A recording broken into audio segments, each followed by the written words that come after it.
Welcome to Money Talk with Aaron Ricketts, presented by Ricketts and Associates, 3245 North Adrian Highway, Suite F. The opinions voiced on Money Talk are for general information only and are not intended to provide specific advice or recommendations for any individual. To determine which investments may be appropriate for you, consult with your attorney, accountant, financial, or tax advisor prior to investing.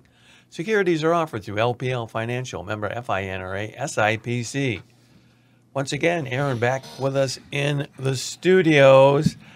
Well, Aaron, there's we were just talking about, people, and of course you have a lot of experience with it, especially if they have elderly parents, and people are always out there looking for the money, aren't they? Yes. So, what a lead-in. We want to talk about saving your elderly parents from financial fraud.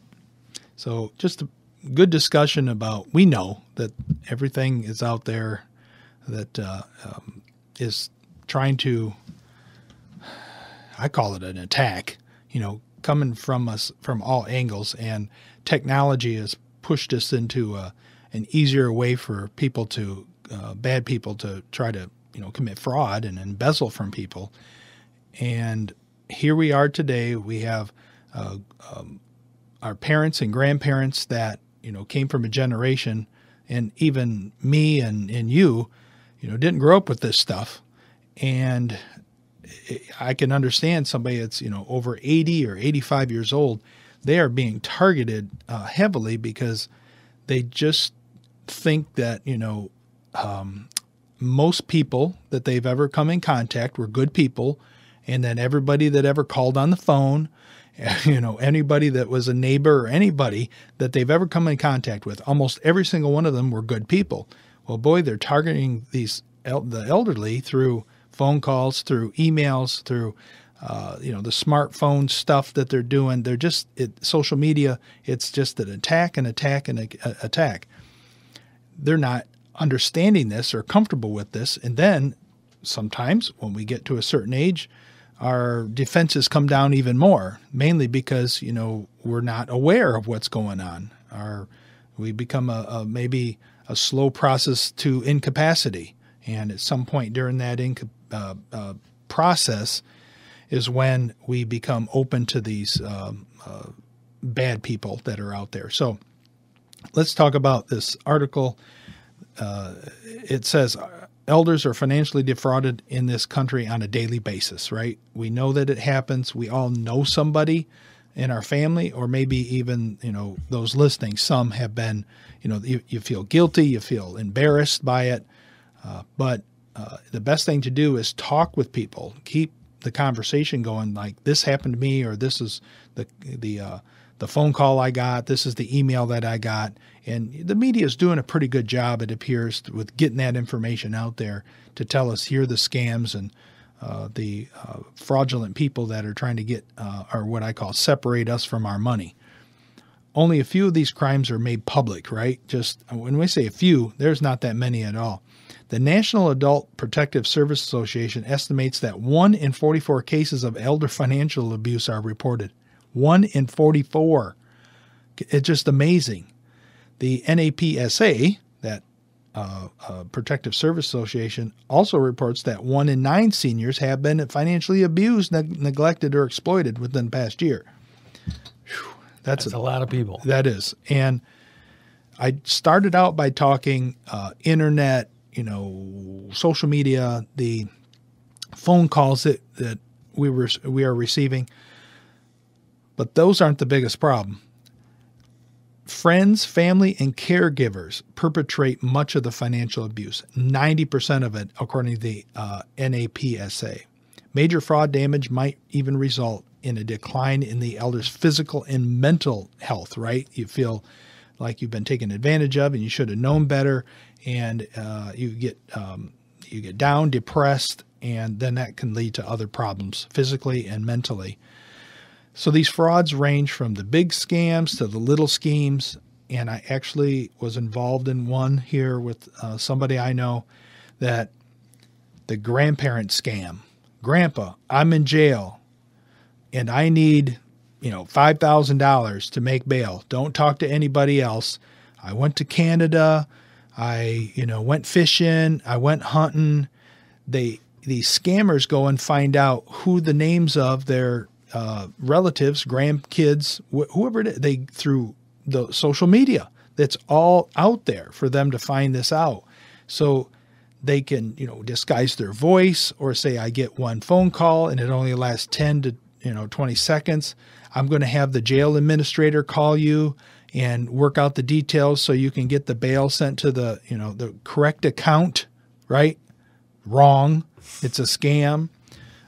This did happen. I watched this happen. I didn't watch it and let it happen. I found out about it. These things are probably the most common thing. And we probably saw some stories about coming out of Mexico from the jails that, that's where a lot of the scams were being perpetrated from. The utility scam. So one criminal keeps the elder busy in the yard, right? Says, oh, we got a problem, in this side of your house or outside around here. And another one slips in and steals from them, or at least gets their information, their bank data, anything that they can gather up to try to steal from them. These are being reported because you see them on the nightly news locally, and the utility companies are trying to get the information out there. They put it in your bill. I've seen it on there in some mailers that they send out to say, we wear uniforms. This is what we look like. If we don't look like this, these are criminals that are trying to, take money from you. The lottery scam, right? This is one that's been going on for quite some time. A huge prize awaits, and the elder need only to pay a few $1,000s up front and take care of the associated taxes. Absolutely amazing. They'll actually send you a check, right? And say, you can cash this check for $10,000, but you got to send us, $1,800 to cover the tax bill. And often people will cash the check, or not. Those that do fall for the scam will cash the check. And then they'll say, if you wait 5 days, and then you can withdraw $1,800 of it and send it to us. Well, it might take, 7 to 10 to 14 days for that check to come back to say it's not valid. It's a scam. It's a scam. It's a scam. These are the conversations we need to have with our parents and grandparents if, we are concerned about this. I wouldn't say even if we're concerned, just have the conversation. Talking about it helps, just like I said. Sometimes a good way to introduce the topic is referring to what happened to someone else, just like we're talking about. Newspaper article or something you see on TV or online, print that and have that discussion with them.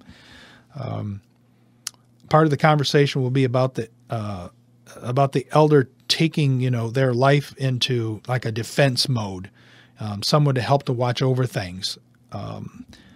They might be a little resistant at first because a lot of people are very private about their financial affairs, and they think when there's this conversation happening about protecting your money, it means I got to tell you about my money. Well, that might not be the case, but you probably should know where they bank, what brokerage firm they use, who their financial advisor or a CPA might be. So at least as a child or a caregiver that you can be in some fashion protective of that person. From there, you can have a conversation about setting up those, like last week's program about setting up a power of attorney and other legacy paperwork, like a will, healthcare directives, any of those things.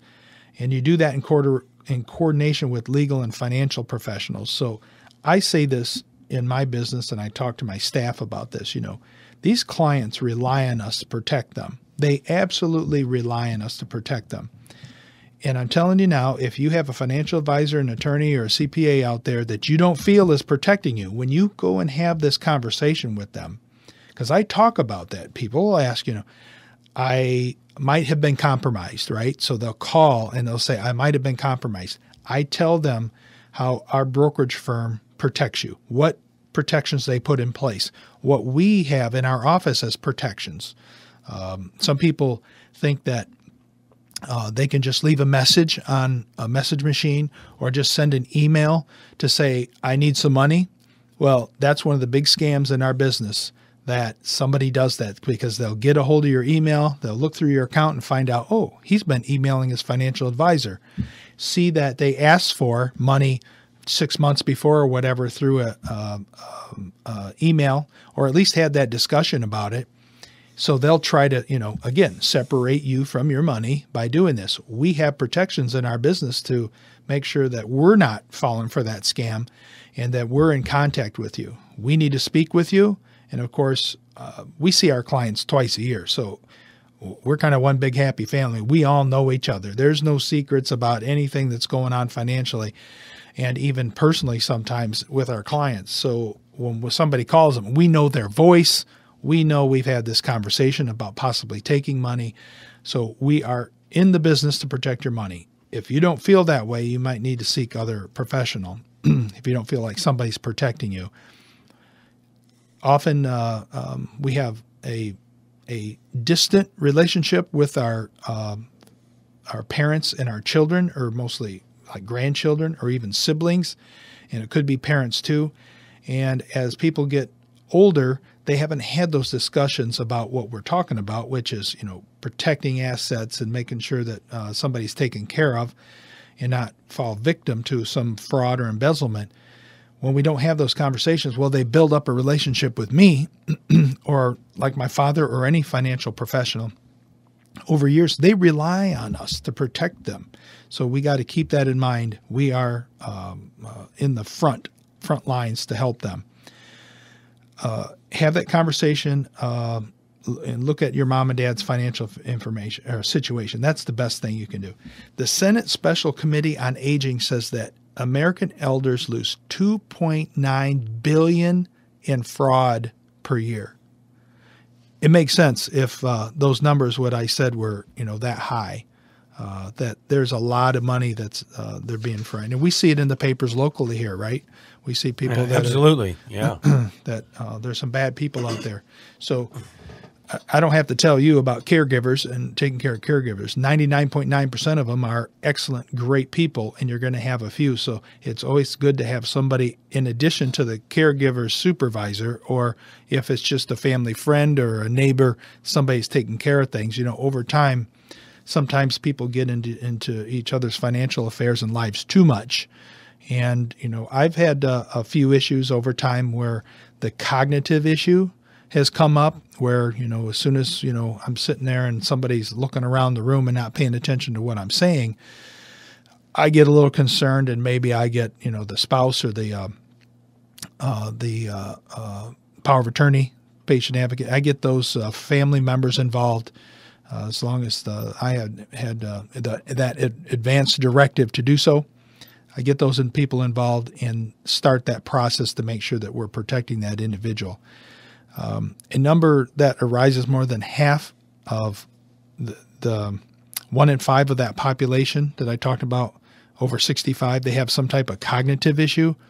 And then about half the people over age 85 have some type of cognitive impairment, some mental slowness sometimes, and or they lose interest in what they're doing and taking care of things. So that is one place that we really watch and we really take care of. My father been in the business, over 40 years. And so clients that he's been working with for over 40 years, a lot of elderly clients that, now, I've been taking care of for the past near 20 years, they are in that age range. And it's amazing how some are very cognizant. They're very aware of what's going on, and others, they need our help. So take care of your elders. Let's all take care of our elders, and especially our parents and those we're close to. Well, and think about it. If you don't have anyone, you need to strike up a relationship. There's a number they can call to get the process started. That's right. Call me 265-3540. All right. Thanks a lot, Aaron. Thanks, John. That's Money Talk with Aaron Ricketts, presented by Ricketts Associates, 3245 North Adrian Highway, Suite F. The opinions voiced on Money Talk are for general information only and are not intended to provide specific advice or recommendations for any individual. To determine which investments may be appropriate for you, consult with your attorney, accountant, financial, or tax advisor prior to investing. Securities are offered through LPL Financial, member FINRA SIPC. Join us once again next week for Money Talk here on 103.9 WLEN.